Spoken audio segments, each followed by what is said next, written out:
Magandang araw pong muli sa inyong lahat. Salamat po sa inyong pakikipagkaisa sa pag-aaral ng salita ng Diyos dito po sa Maniwala, a Bible study online na ating pong ginagawa on a weekly basis. I am praising God for your support sa ministry po na ito, and I enjoy teaching. I enjoy sharing the Word of God, and ako po naman natutuwa that you are interacting with me through a message or yung mga question niyo po na pinadadaan sa aking personal message sa aking account.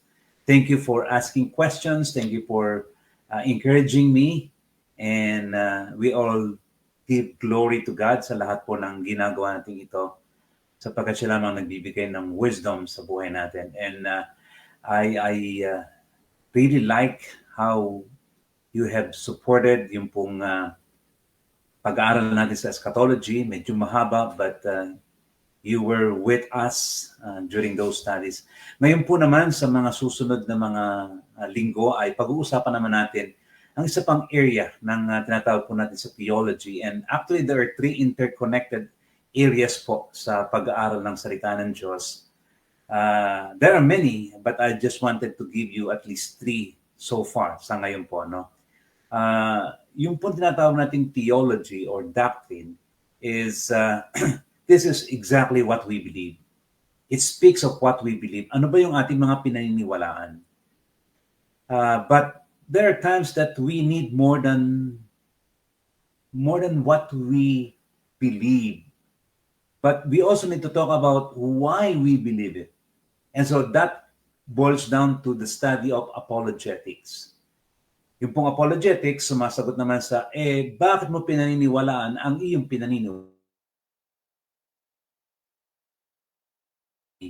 And it's called ethics or biblical ethics. And ethics or biblical ethics answers the question, how then should we live? Now that we know what we believe and why we believe, then we need to know about how we should live. Obviously, there are right and wrong. Meron pong tama at may mali. Kaya nga po, pinag-aaralan natin mabuti ang Biblia upang malaman natin ang kalooban ng Diyos, upang matanto natin kung ano nga ba ang tama at ano ang laban sa kalooban ng Diyos. Sabi ko nga po sa inyo, napakarami po pong areas of studies. Meron pong historical theology, meron biblical theology, napakarami po. But I just gave you 3. But right now, in the next few weeks, we will be studying ethics or biblical ethics. And isa po sa gusto kong talakayin sa unang serye ito ng ating pag-aaral sa ethics ay yung tinatawag nating divorce and remarriage. What about divorce? I heard a few months ago, nalimutan ko na po kung kailan, that there is a long-standing debate in the Senate about divorce. Pinag-uusapan na po ito sa ating bansa. At palagay ko po napakahalaga na tayo mga mananampalataya, tayo mga followers ni Jesus Christ ay mayroong maliwanag na paniniwala o mayroong batayan sa ating pananampalataya sa sinasabi ng Biblia patungkol po sa divorce. Unfortunately, nakakalungkot po na relationship is so messed up, including the area of marriage. At simula po nung Genesis chapter 3, naging napakagulo na po, naging napakamahirap na po ng relasyon. Either ito ay magulang sa anak, magulang sa kanyang asawa, sa kanyang asawa. Naging napakahirap na po ng relationship because sin entered doon po sa buhay ng tao. Genesis chapter 3. The good news or the gospel can help us restore any broken relationship. And that is what we are here for. May magandang balita, may mabuting ibanghelyo na pwede mag-restore ng relationship ng bawat isa, ng bawat broken relationship. As each person experiences the love of God, then we can experience giving love to others as well. Kung paano natin natanggap yung unconditional love ng Diyos sa atin, we can give that unconditional love to others as well. We need to talk gently about this topic on divorce.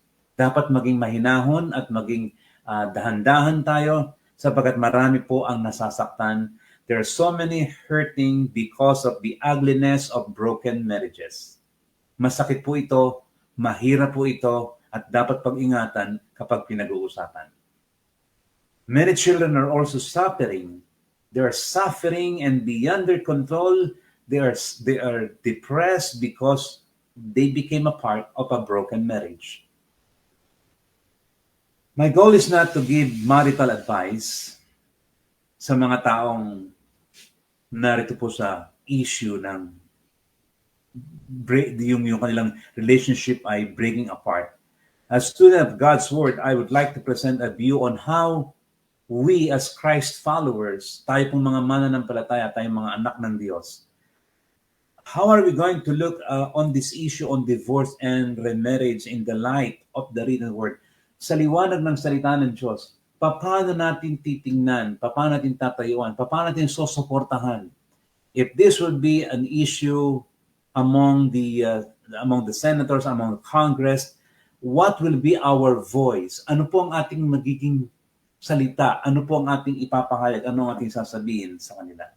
Let's go to the scripture and see what the Bible says about divorce in the first place. Ang Biblia po ay nagsalita kung ano ang kanyang damdamin sa paksang ito ng divorce, and I would like for us to go through all of this sa pagsisimula natin. Ang sabi ng Malachi chapter 2, verse 15, "Has not the one God made you? You belong to Him in body and spirit. And what does the one God seek? Godly offspring. So be on your guard and do not be unfaithful to the wife of your youth." The man who hates and divorces his wife, says the Lord, the God of Israel, does violence to the one he should protect, says the Lord God Almighty. So, makikita po natin dito na maliwanag pong sinabi ng salita ng Diyos that, God hates, the man who hates and divorces his wife does violence. And he does violence to the one he should protect, ang sabi ng Panginoong Diyos. And so, God doesn't like it. Ang sabi nga po ng ibang translation, I hate divorce. Let's go to chapter 19, verse 8 of Matthew. Ang sabi po dito, Jesus replied, Moses permitted you to divorce your wives because your hearts were hard. But it was not this way from the beginning. Maliwanag po, ang divorce ay nanggagaling dahilan sa katigasan ng puso. Ayaw ng Diyos nito, hindi ito ayon sa kalooban ng Diyos. It was not this way from the beginning. It was not a creation intention. Nang lalangin ng Diyos ang tao at nang lalangin ng Diyos ang marriage, it was not included. It was not to be a part of a solid, holy marriage. Because God instituted marriage. Itinatag ng Diyos ang pag-aasawa. At ito'y banal. Divorce is man-made. Generally speaking, divorce is unacceptable to God. Hindi po katanggap-tanggap ang tinatawag nating paghihiwalay sa sinumang mag-asawa. At least we are trying to lay down the foundation that God wants permanence in marriage. Gusto ng Diyos na a man and a woman will stay together till death. That is the standard of the Bible. Hindi po pwedeng pasinungalingan yon na yun ang creation intention na ang tao, ang mag-asawa, ay dapat maging mag-asawa habang panahon. But we can also see in the scripture that the Bible allows some forms of divorce. Now, ako po'y nahihirapan na talakay ng ganitong bagay sapagkat una, ang ginagawa po natin dito ay nililiwanag naman natin dito yung what the Bible says. Is there really a way na ang kung talagang hindi na nag-work yung marriage, kung talagang may problema, meron bang biblical grounds for a man and a woman to separate, although God said, let no man put asunder? And that is what we're gonna be looking for right now. Ang hirap po kasi magiging emotional ka dito kasi ayaw mo na makakakitang mag-asawang naghihiwalay.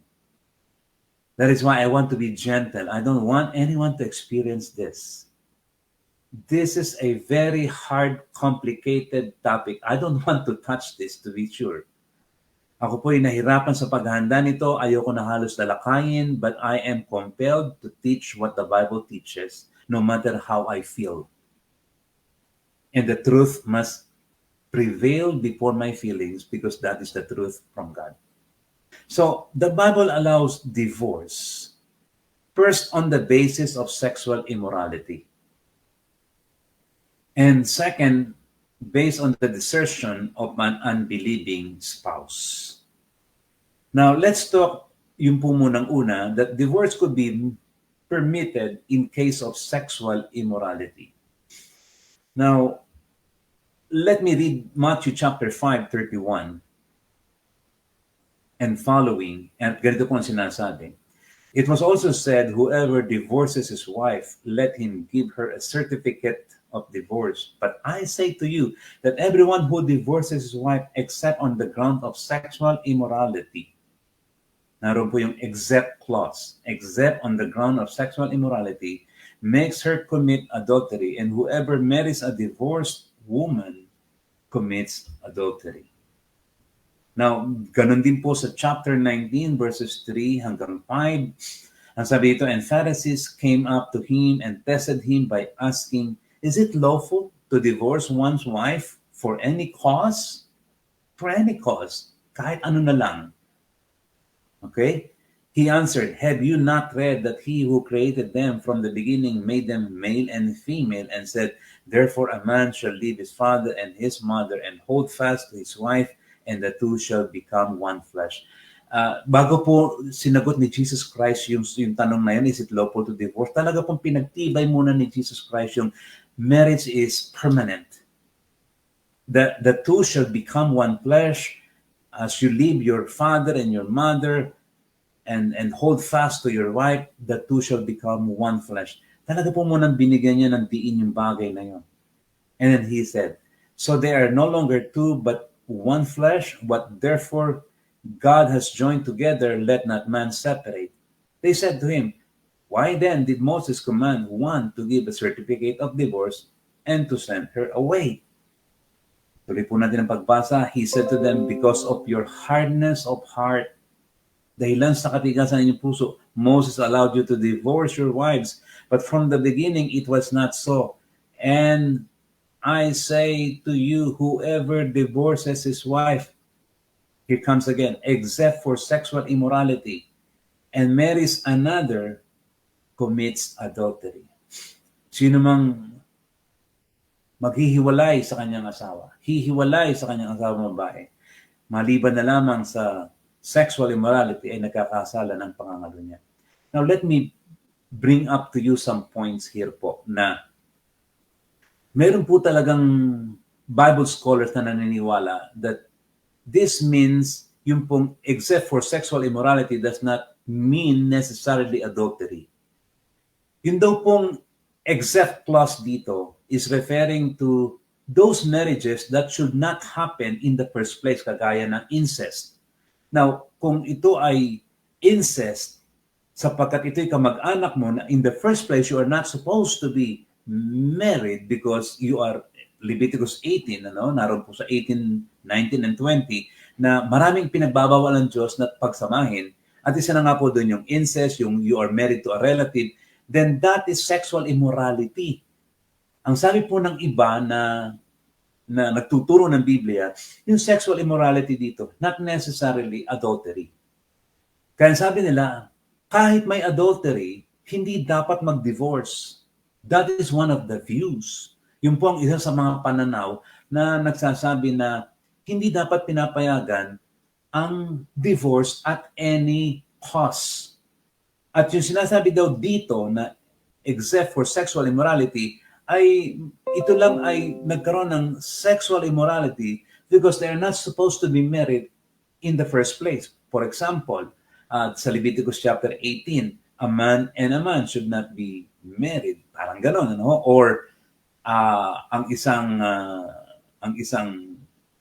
ama ay hindi dapat magkaroon ng sexual ng relationship sexually with the daughter. So yun daw po ang pinagbabawal dito at hindi dapat silang makasal. At kung may nakasal, dapat hindi sila nakasal at dapat silang paghiwalayin. Yun daw po yung sexual immorality dito. But the word here is porneia. At makikita po natin dito na meron pang ibang tinutukoy ang Biblia na marahil kasama na rin talaga doon yung adultery, yung pangangalunya. Pero ayon po sa iba, hindi kasama dito ang pangangalunya kasi sabi nila, kung lahat ng pangangalunya ay kasama, ay di dapat lahat na nagkakaroon ng excuse to divorce. Well, it's a good point. Kaya nga po sabi ko, it's really a good study na narito tayo sa salita ng Diyos at tinitingnan natin dito. But for the time being, nakikita po natin dito na si Jesus Christ mayroong except clause, except for sexual immorality. And yung pong phrase na except for sexual immorality, yan po ay medyo pinag-uusapan ng maraming mga Bible scholars. Ano nga bang ibig sabihin nito?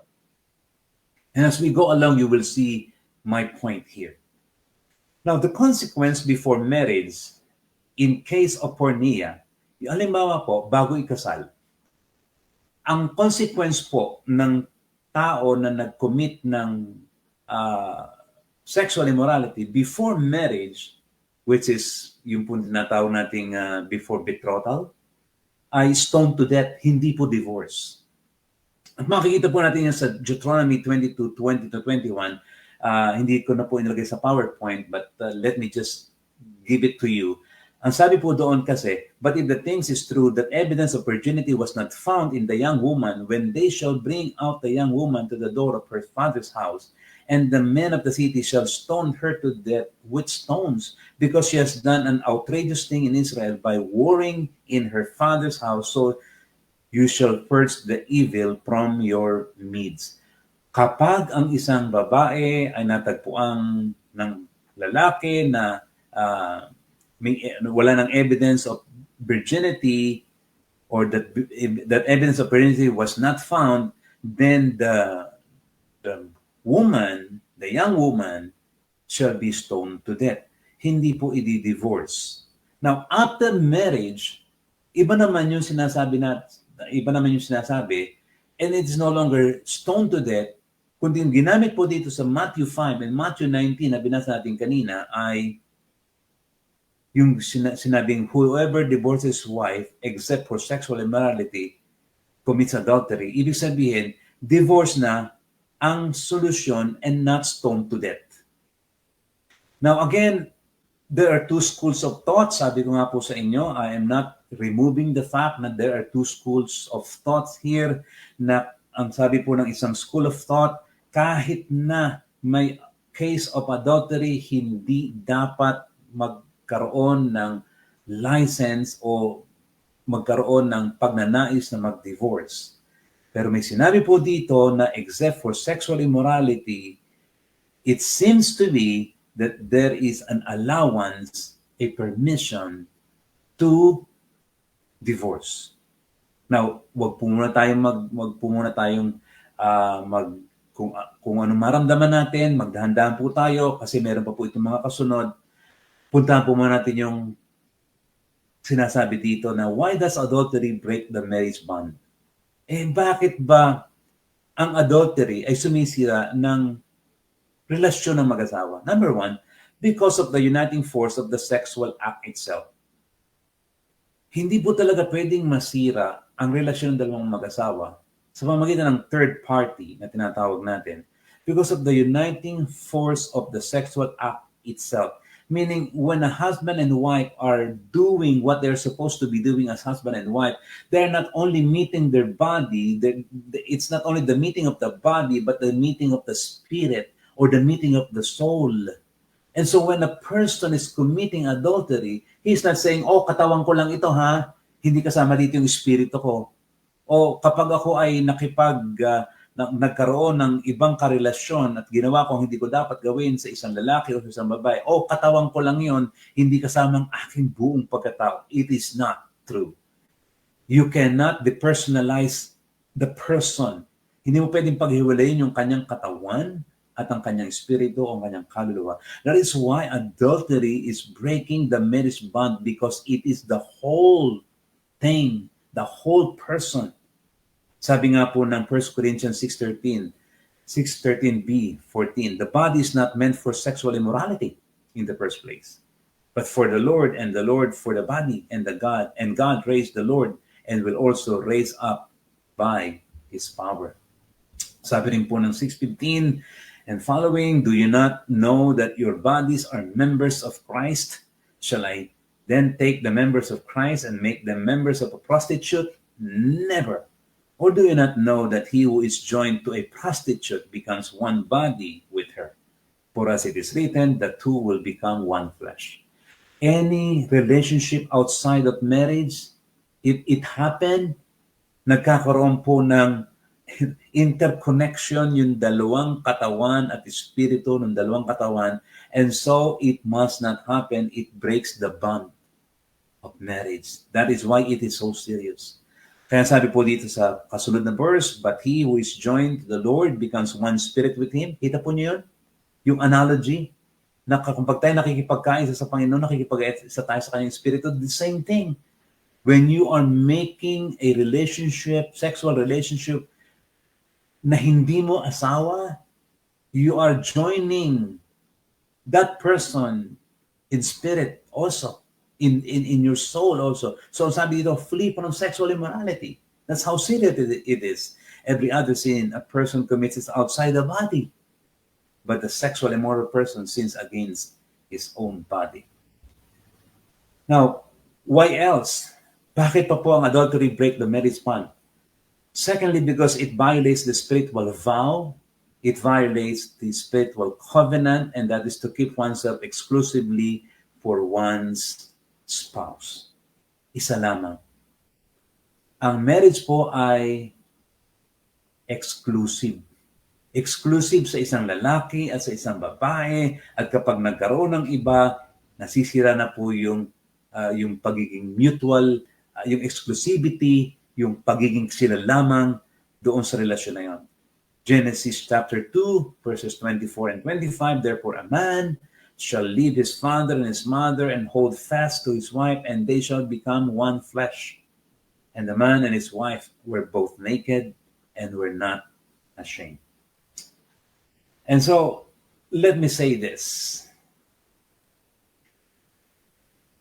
Sa ngayon po, I believe that there is a reason, although it is painful, although it should not happen, and it must not happen, but there seems to be a case, a permission, or an allowance, or a permission to divorce from the scripture when sexual immorality is present. Sexual immorality should not always result to divorce, however. Huwag nawa na, sige, meron naman palang permission Meron naman palang, pwede naman pala na para bang, hinihintay mo na lamang na magkaroon ng sexual immorality at hihiwalayin mo na ang iyong asawa. I think that is wrong. Na naghihintay ka lamang na magkaroon ng pagkakamali ang asawa mo para mahiwalayan mo. I think that is inappropriate, that is unacceptable, because sexual immorality should not always result to divorce. Ano po ang ibig sabihin?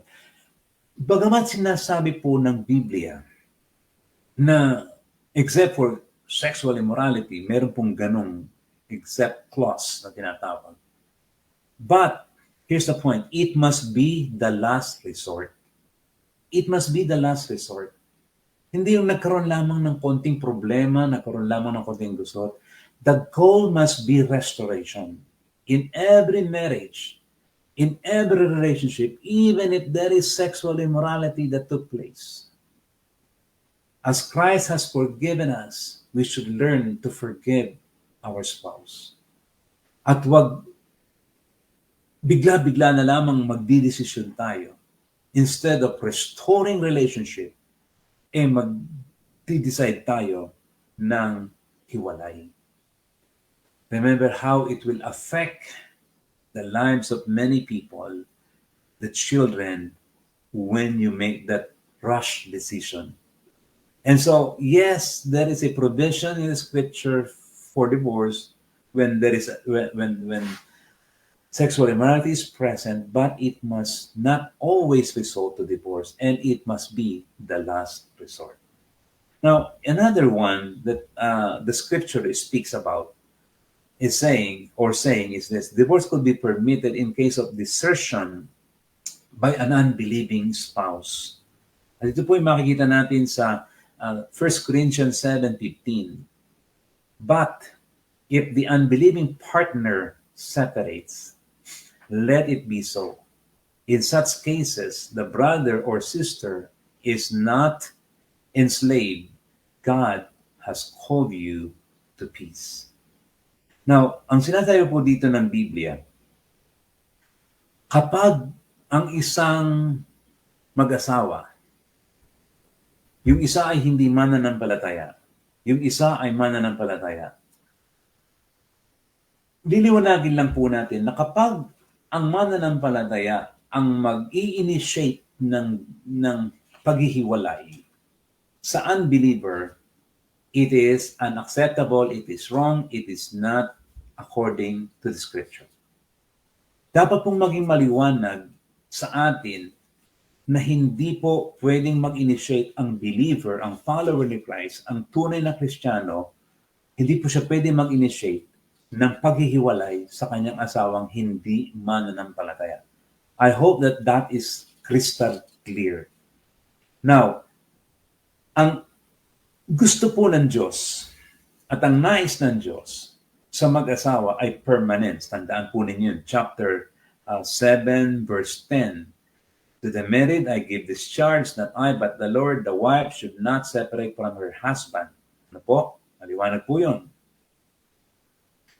And the husband, verse 11, should not divorce his wife. Yun po yung standard.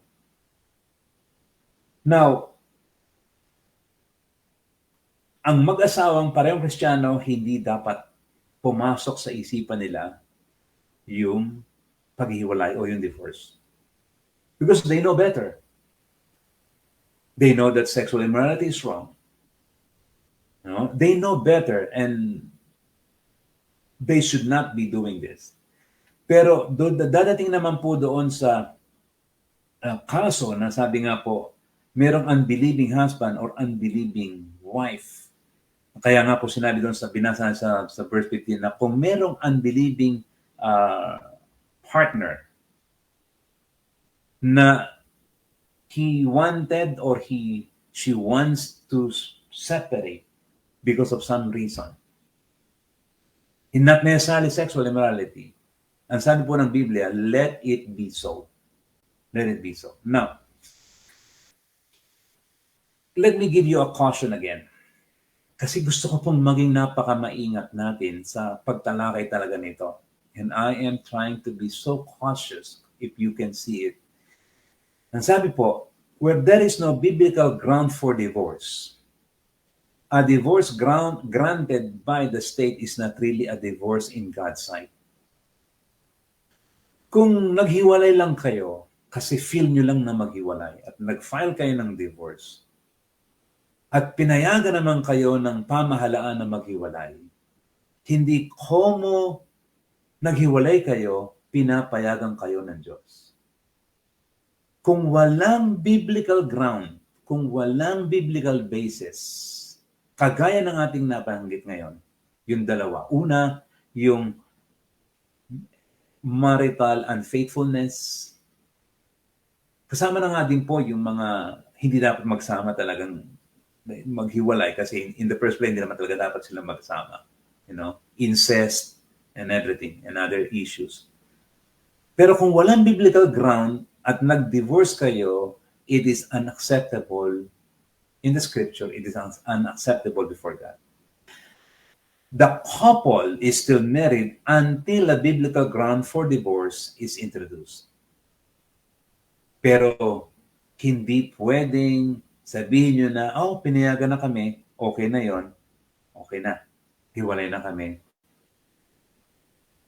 Kalooban ng Diyos ito, kagustuhan ng Diyos ito, so okay kami. No. If it is not a biblical ground, hindi sinabi ng Diyos yung basis ng inyong divorce, hindi pinahintulutan ng Diyos yung inyong basihan ng paghiwalay, then it is not acceptable to God. You're still married and you should not separate from your spouse. Sabi po ni Jack Cottrell, divorce does not dissolve the marriage bond. Adultery dissolves the bond. And a legal divorce just puts it on record. Maganda po yung sinabi niya na hindi divorce ang nagdi-dissolve ng marriage bond. May nangyaring adultery, and that adultery is the one that dissolving the marriage bond. Pinagtitibay lamang ng legal procedure yung divorce na yan. Now, let's go about the marriage. Kasi tanong po ito. So kung nagkahiwalay, pwede bang magpakasal uli o mag-asawa uli? Now, another difficult issue to talk about, no? But let me try explaining this as far as the clarity of the scripture is concerned, as far as the logic is concerned, God's logic is concerned. Let me explain this. Now, let me say this. There seems to be no biblical prohibitions both for the innocent and guilty party to remarry if there was a biblical ground or basis for divorce. And everything has been done for the party to repent and be reconciled.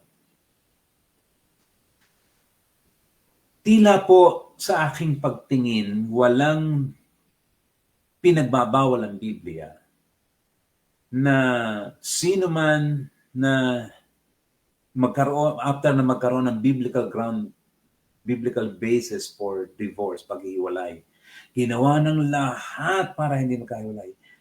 Gumawa na ng lahat ng retreat, gawin ng lahat.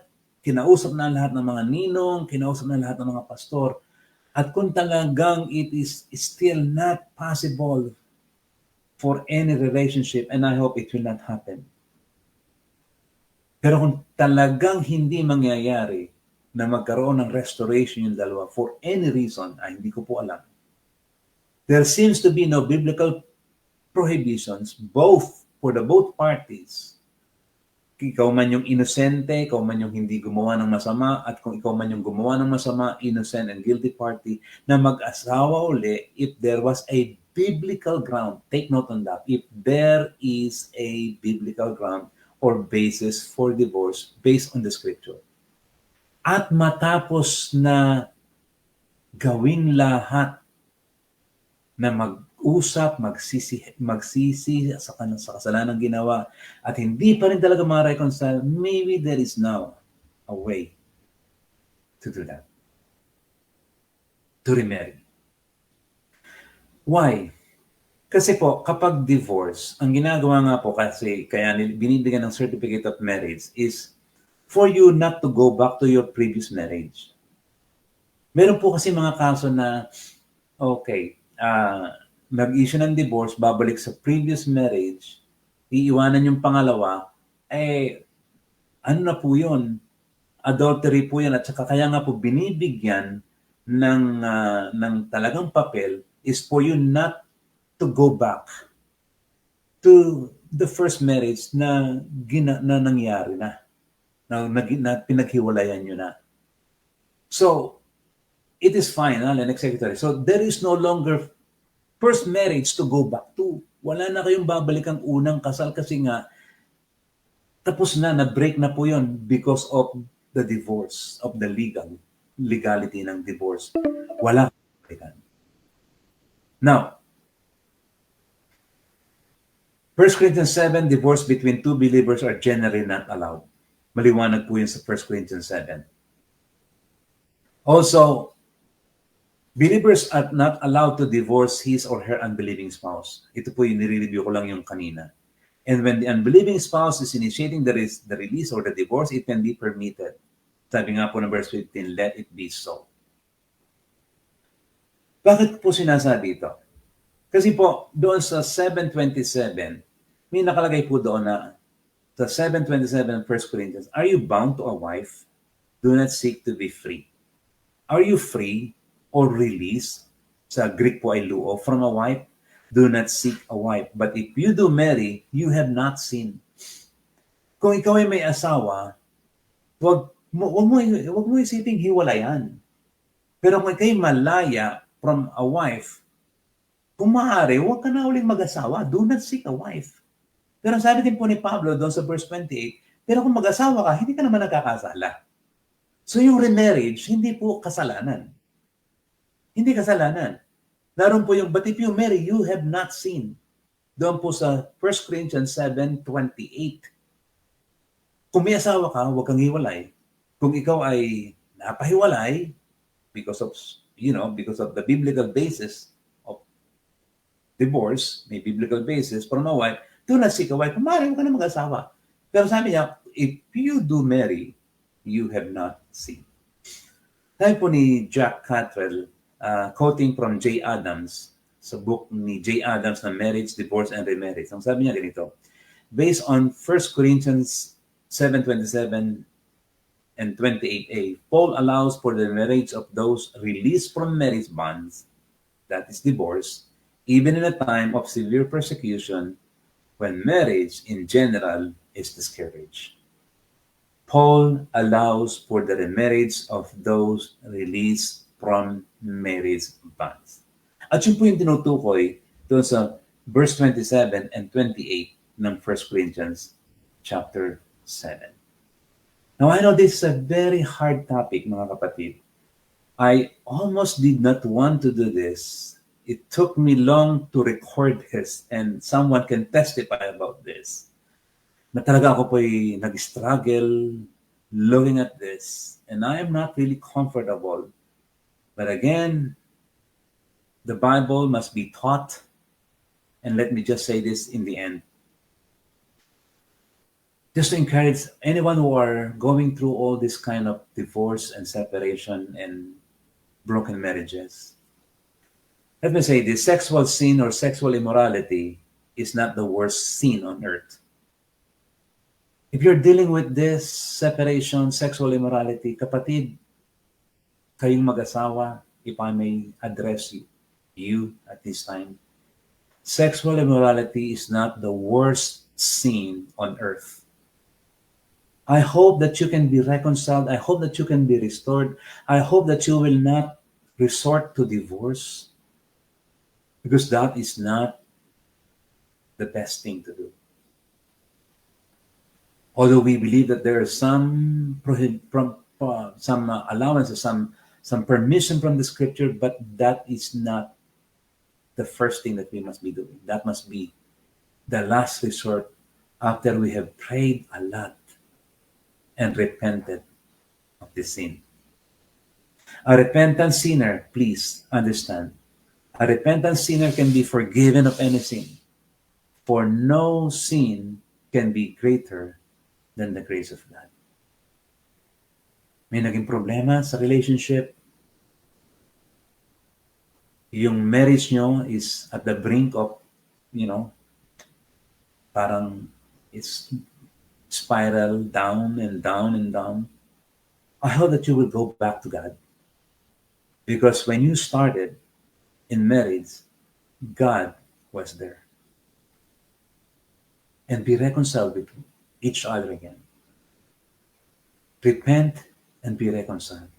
I think this is what God wants, because God wants marriage to be permanent. Let me pray.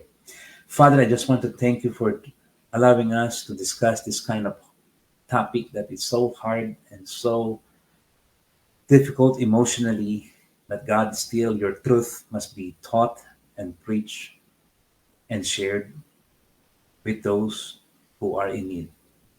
I pray for the restoration of many marriages. God, I pray that there will be so much grace to receive, despite of the fact that we are sinning against you and against perhaps nagkasala laban sa aming asawa. But God, I pray that those who have problem in their marriage, that you will bring restoration, that they will find peace and joy going back to you and upholding the sanctity of marriage. Bless them, O God, and bless each one of us. In Jesus' name we pray. Amen. Salamat po muli for joining me today in this study. And ito po muli, napapasalamat sa inyong lahat, Brother Jonathan Aurelia, hanggang sa muli po.